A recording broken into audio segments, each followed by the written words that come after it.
ইসলামী তারা যেভাবে সাংগঠনিকভাবে প্রতিটি ঘরে ঘরে ইনসাফের লড়াইয়ের জন্য পৌঁছে গিয়েছে, সেই লড়াইটা আসলে আমাদের জারি রাখতে হবে। এবং সেই লক্ষ্যেই মূলত আমাদের প্রিয় মিজান স্যার কাজ করে গেছেন, এখনও তিনি কাজ করছেন। এবং তার যে স্পিরিট, সেটা আসলে আমরা খুবই অভিভূত হয়ে যাচ্ছি। তার এই বয়সেও আমার মনে হচ্ছে যে তিনি আমাদের থেকেও তরুণ। এবং আপনারা যারা আমাদের সামনে আছেন, আমার বয়োজ্যেষ্ঠ যারা আছেন, আমার মনে হচ্ছে আপনারা আমাদের থেকে আসলে বেশি তরুণ। তো আমাদের এই এনার্জিটা প্রয়োজন, আপনাদের দিক নির্দেশনা আমাদের প্রয়োজন। এসব মিলে আসলে আমরা বাংলাদেশে ইনসাফ কায়েম করার যেই চিন্তার থেকে আমরা লড়াই করছি, সে রাজনীতিটা করতে চাই। আমার রাজনৈতিক জীবন খুব বেশি দিনের না, কিন্তু আমার ঢাকা বিশ্ববিদ্যালয়ে পড়ার সময় আসলে আমি বিভিন্ন আন্দোলন সংগ্রামের সাথে জড়িত ছিলাম।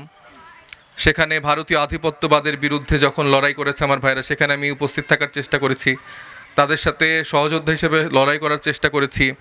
কোটা সংস্কার আন্দোলন, নিরাপদ সড়ক আন্দোলন থেকে শুরু করে বিভিন্ন আন্দোলন সংগ্রামের মধ্য দিয়ে আমরা আসলে বড় হয়েছি। এবং দীর্ঘ সময় পর আমরা একটি ফলাফল পেয়েছি, কিন্তু সেই ফলাফলের ফসলটা এখন আমরা ঘরে তুলতে পারিনি। এখন আমাদের এই লড়াইয়ে সামনে নির্বাচন। নির্বাচনে আসলে আমরা দেখতে পাচ্ছিলাম যে একটা বড় একটা রাজনৈতিক দলের সমূহ সম্ভাবনা তৈরি ছিল 5 তারিখের পরে, কিন্তু তাদের যেই আমলনামা, সেটা আসলে যখন আমরা ঘাটতে যাচ্ছি তখনই দেখছি দুর্নীতি, চাঁদাবাজি, টেন্ডারবাজি, এমন কোনো কাজ নেই আসলে তারা করছে না। তো আমরা তো এই জন্য আসলে এত কষ্ট করে 1400 মানুষ শহীদ হয়নি, এত কষ্ট করে 40,000 উপরে আহত হয়নি। তো এই লড়াইয়ের জন্য আসলে যখন আমরা দেখছি যে আমাদের ফ্যাসিবাদ বিরোধী যেই সহযোদ্ধারা ছিল, তাদের মধ্যে একটা দল আসলে সেই লাইনে নেই, তখন বাকি অন্য সব রাজনৈতিক দলরা মিলে আমরা একটা ঐক্যজোট করেছি, যেটাকে আমরা নাম দিয়েছি ঐক্যবদ্ধ বাংলাদেশ। আমরা প্রত্যেকেই এখানে বাংলাদেশপন্থী চিন্তা করি, বাংলাদেশের কতটা উন্নতি করা যায় সার্বিকভাবে, সেই লক্ষ্যটাই আমাদের। এখন রাজনৈতিক বক্তা হিসেবে আমি আপনাদের কাছে কিছু বক্তব্য উপস্থাপন করব, এতটুকু ছিল আসলে আমার পরিচয় দেওয়ার জন্য। দেখেন, আপনারা তো অনেক দিন ধরে রাজনীতি দেখছেন, আপনাদের সামনে এরকম হাজারখানেক এমপি, তারপরে চেয়ারম্যান, মেম্বার, এরকম অনেক মানুষ আপনাদের কাছে দাঁড়িয়ে কথা বলেছে, অনেক প্রতিশ্রুতি দিয়েছে। এবং এই প্রতিশ্রুতিগুলো যারা দেয়, আমার কাছে মনে হয় যে বেশিরভাগ মানুষ অনেক মিথ্যা কথা বলে, যে আমি আপনাদের এটা করে দিব, আমি আপনাদের ওইটা করে দিব। তারাও জানে যে কথাগুলো মিথ্যা, কারণ তারা জানে যে ভোটটা খালি হয়ে নেই, মানে পকেট টকেট ভারী করে, বাড়ি গাড়ি করে একদম বিদেশে বাড়ি গাড়ি করা হচ্ছে তাদের লক্ষ্য থাকে। এবং আমাদের একজন ভাই বললেন যে আমাদের পরিচিত মানুষজনের বাবাই হয়তো বা এমপি মন্ত্রী ছিলেন, তারা বিদেশ চলে গেছেন, আবার দেশে মাঝে মধ্যে কালীভাদ্রে যে অতিথি পাখি আছে না, অতিথি পাখির মতো ঘুরতে আসে। আবার দেখা যাবে সে বিপদ চলে গেলে বা বিপদ আসলে সেই সময় তাদেরকে পাওয়া যায় না, যখন সুসময় আসে তখন তারা আসে, তখন তারা দেশে এসে রাজনীতি করে, রাজার ছেলে তখন রাজা হতে আসে, কিন্তু দিন শেষে আপনাদের ভুলে যায়। আপনারা এই যে একটা কার্ড, হ্যাঁ, কার্ডটা দেখতে পাচ্ছেন, এই কার্ডের কোনো দাম আছে? দাম নাই তো। অনেকে বলছে এই কার্ড নাকি এটিএম কার্ডে ঢুকালে টাকা বের হয়, আবার এই কার্ড নাকি মাস শেষে 2500 টাকা, 3000 টাকা এরকম করে নাকি সবাই পাবে। ওই কার্ডের নাম দিচ্ছে ফ্যামিলি কার্ড। তো এরকম কার্ড তো কীভাবে সম্ভব আমি জানার চেষ্টা করেছিলাম। তো যারা আমাকে চেনেন যে আমি একটু টক শোতে কথাবার্তা বলি, তো টক শোতে যখন বিএনপির বা আমাদের সহযোদ্ধা যেসব বন্ধুরা থাকেন, তাদের সাথে যখন কথা হয়েছে, তো এরকম সেই বড় রাজনৈতিক দলের এক সহযোদ্ধার সাথে যখন আমি কথা বলেছি, আমি বললাম যে এটা আপনারা বাস্তবায়ন করবেন কিভাবে, আপনাদের তো একটা পরিকল্পনা লাগবে। এই যে এত মানুষকে আপনারা ফ্যামিলি কার্ড দিচ্ছেন, কৃষি কার্ড দিচ্ছেন, এটার অর্থের যোগানটা কই থেকে আসবে? আমরা তো অলরেডি একটা ঋণগ্রস্ত দেশ, আমাদের সবার মাথা পিছু আয়, আপনার যে সন্তান জন্মগ্রহণ করবে এখন, তারও মাথা পিছু ঋণ দেখবেন যে অনেক টাকা। তো সেখান থেকে আবার আমরা মানুষকে কীভাবে টাকাটা দিব? তো তারা সেটার কোনো সদুত্তর দিতে পারেনি। ধরেন আমাদের সর্বসাকুল্যে যে জিডিপি, সেটা 7% উপরে ওঠা খুব টাফ, কারণ এখন আমাদের যেই অর্থনৈতিক অবস্থা, সেখান থেকে ধরেন 7%-এর উপরে ওঠা কঠিন। ধরেন ভারত পাকিস্তানের জিডিপি সর্বোচ্চ 11% থাকে, আর ইউরোপ আমেরিকারটা ওয়েলফেয়ার সাইড থেকে খেয়াল করলে ধরেন 35% জিডিপি থাকে।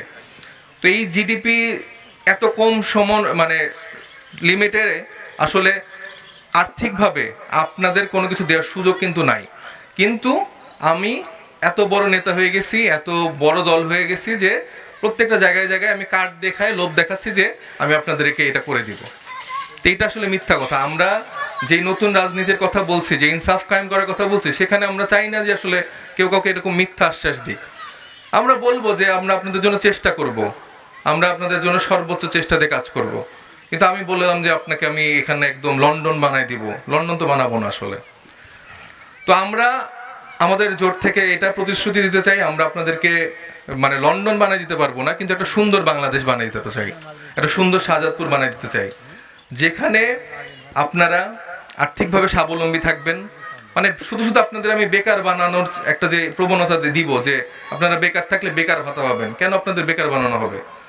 আপনারা পরিশ্রম করবেন। আমাদের ইসলামে কি মানে বেকার বসে থাকার কথা বলা হয়েছে কোথাও? পরিশ্রম করার কথা বলা হয়েছে। আমরা চেষ্টা করব যে আপনাদের জন্য কর্মসংস্থানের ব্যবস্থা করে দেওয়ার জন্য, ব্যবসা বাণিজ্য করে দেওয়ার জন্য, সেই লক্ষ্যে আমরা কাজ করছি। প্রতিষ্ঠান গড়তে হবে। আমরা গড়ার পক্ষের রাজনীতি করতে চাই। এখানে আমরা যারা আছি, সহযোদ্ধারা যারা আছি, তারা আমরা চেষ্টা করব যে কত প্রতিষ্ঠান গড়ে দেওয়া যায় এবং সেখানে কত কর্মসংস্থানের ব্যবস্থা করে দেওয়া যায়। এবং আপনি যখন স্বাবলম্বী হবেন, তখন আপনি কিন্তু আপনার পাশের যে ভাই, তাকেও কিন্তু স্বাবলম্বী করার চেষ্টা করবেন। কিন্তু আমি আপনাকে বলছি, ভাই আমি আপনাকে এই টাকা ভিক্ষা দিব, আমাকে ভোট দেন, আপনি কি ভিক্ষুক নাকি? এই ভিক্ষার রাজনীতি বাংলাদেশে আর চলবে না। ভিক্ষার রাজনীতি কি বাংলাদেশে চলবে? ভিক্ষার রাজনীতি বাংলাদেশে চলবে না। তো এই কথা বলে যেসব দেশনেতা বিদেশ থেকে এসে এখন অনেক বড় বড় কথা বলে, 17 বছর তো কোনো খোঁজ খবর ছিল না। এক নেতা ছিল শিলংয়ে, শিলং থেকে এসে সে এখন অনেক বড় নেতা হয়ে গেছে, অনেক বড় নেতা হয়ে গেছে না? সে পদে পদে এই সংস্কারে সে বাধা দিছে। এই যে আমাদের একটা ঐক্যমত্য কমিশন হয়েছিল, ওইখানে আমাদের যতগুলো রাজনৈতিক দল আছে আমরা ওইখানে বসতাম, কথা বলতাম। এই 17 বছরের যে জঞ্জাল, সেটা পরিবর্তন করার জন্য আমাদের সংস্কার দরকার, সিস্টেমেটিক পরিবর্তন দরকার। আপনারা জানেন যে আমাদের বাংলাদেশ রাষ্ট্র ব্যবস্থা যে চলে, এটা একটা সংবিধানের উপরে চলে। যেই সংবিধান অনেক ত্রুটিপূর্ণ, আমরা বলি যে এটা আসলে ভারতীয় মেকানিজমের একটা ত্রুটিপূর্ণ সংবিধান। এই সংবিধানটা আমরা বলেছিলাম যেটা ছুঁড়ে ফেলতে হবে। বাংলাদেশের জন্য নতুন একটি সংবিধান প্রয়োজন, বাংলাদেশের মানুষের জন্য। আমরা কি ভারতীয় সংবিধান দেখে দেশ চালাবো নাকি? তো সেই জায়গা থেকে তারা এটা করতে দেয় নেই। ওই ভারতের শিলং থেকে ট্রেনিং নিয়ে এরকম অনেক বড় বড় নেতারা এসে এই কাজটা আটকে দিছে। এখন তারা মুখে মুখে বলে হ্যাঁ, কারণ বিপদে পড়ে গেছে, কিন্তু অন্তরে তাদের না। বুঝছেন তো? মানে হ্যাঁ, গণভোটের ক্ষেত্রে তারা নার পক্ষে কাজ করছে। কত বড় মুনাফিক একটা দল হলে, মানে যেই মানুষগুলোর জন্য তারা 17 বছর পর দেশে ফেরার সুযোগ পাইলো, রাজনীতি করার সুযোগ পাইলো, এখন তারা এই মুনাফিকি গিরিগুলো করছে। এবং খুব গর্বের সাথে আমি দেখছি যে রিসেন্ট টাইমে বিভিন্ন মঞ্চে তারা আমাদেরকে, আমাদের সহযোদ্ধাদেরকে নানাভাবে কটাক্ষ করছে, এই গুপ্ত সুপ্ত বলে অনেক রকম ট্যাগ দিচ্ছে। তো এই মানুষগুলো তো মাঠে থেকে তারা রাজনীতি করছে, তারা তো লন্ডনে পালায় যায়নি, তারা তো ইন্ডিয়ায় পালায় যায়নি। আপনারা কি পালায় গেছেন? আপনারা তো শাহজাদপুরে থেকে তো রাজনীতি করছেন। আপনাদের কি দ্বৈত নাগরিকত্ব আছে? ভাই আপনার দ্বৈত নাগরিকত্ব আছে? আপনার আছে? আপনাদের তো দ্বৈত নাগরিকত্বও নাই, আপনার তো এটা লুকানো নাই। মানে আপনার টাকার জোরে এত, পকেটের জোরে এত, কত মানুষের মুখ বন্ধ করে রাখছেন। এই আমি ক্ষমতায় চলে আসলাম। এবার কি আমরা এইভাবে ক্ষমতায় আসতে দিব কাউকে? আমরা কি ব্যালট বিপ্লব করব কি না? এবার কি 10 জোটের বিপ্লব কি হবে কি না? আমাদের আমির সাহেব, আমাদের আহ্বায়ক এবং 10 দলের যত দলের যারা প্রধানরা আছেন, তারা কিন্তু এটাই বলছেন যে আমাদের যেখানে যে মার্কা থাকবে, যেখানে দাড়িপাল্লা থাকবে, সেখানে সবাই মিলে দাড়িপাল্লাতে আমরা ভোট দিব। যেখানে শাপলা গলি থাকবে, সেখানে সবাই মিলে আমরা শাপলা গলিতে ভোট দিব। যেখানে রিক্সা থাকবে, সেখানে আমরা রিক্সায় সবাই মিলে ভোট দিব। দিব কি না? আমার তো অন্য জেলায়, অন্য এলাকায় তোমার ভাইরা আছেন, বোনরা আছেন, তাদেরকে কিন্তু এই মেসেজটা পৌঁছাই দিতে হবে। কারণ আমরা আর প্রতারণার মধ্যে পড়তে চাই না। আমরা কি আর প্রতারণার মধ্যে পড়বো? জেনে শুনে আমরা কেন প্রতারণার মধ্যে পড়বো? এখন সুযোগ আসছে আমাদেরকে সেই জায়গাটা প্রমাণ করার। কারণ এর আগেও, পূর্বেও আমরা সবগুলো দলকে কিন্তু দেখে ফেলছি। এখন এই নতুনদের একটা জোট আসছে, বাংলাদেশ জামাতে ইসলামী, এনসিপি, খেলাফত মজলিস সহ, এবি পার্টি সহ, এরকম 10টি দল যারা চিন্তা করছে বাংলাদেশে একটা ইনসাফ কায়েম করবে। আমার সহযোদ্ধা শরীফ ওসমান হাদি, ওনার নাম কি আপনারা জানেন?